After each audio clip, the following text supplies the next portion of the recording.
General స్టడీస్కి సంబంధించి UPSC ఈ ప్రతి సబ్జెక్టుకు సంబంధించినటువంటి సబ్జెక్ట్ ఎక్స్పర్ట్స్ని ఐడెంటిఫై చేసి, దేశవ్యాప్తంగా ఉన్నటువంటి సబ్జెక్ట్ ఎక్స్పర్ట్స్ని ఐడెంటిఫై చేసి వాళ్ళని ఎవాల్యుయేషన్కు పిలవడం జరుగుతుంది.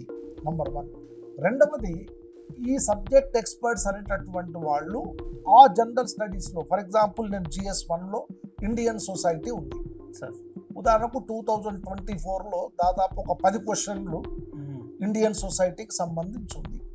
సో ఆ 10 క్వశ్చన్లకు సంబంధించి కీ డెవలప్ చేయమని చెప్తారు. ఫస్ట్ కీని స్టాండర్డైజ్ చేయిస్తారు, తర్వాత కీ మీద ఓరియంటేషన్ ఇస్తారు ఎగ్జామినర్స్ అందరికీ కూడా. సో ఆ సబ్జెక్టుకు సంబంధించినటువంటి ఎక్స్పర్ట్స్ అంటే ఇండియన్ సొసైటీని జనరల్గా సోషియాలజీ ప్రొఫెసర్సే ఎవాల్యుయేట్ చేస్తారు. సో కేవలము ఆ 10 క్వశ్చన్స్ లేదా మనం లాస్ట్ ఇయర్ తీసుకుంటే 6 క్వశ్చన్స్ వచ్చినాయి, ఆ 6 క్వశ్చన్స్కే వీళ్ళు వాల్యుయేషన్ చేస్తారు.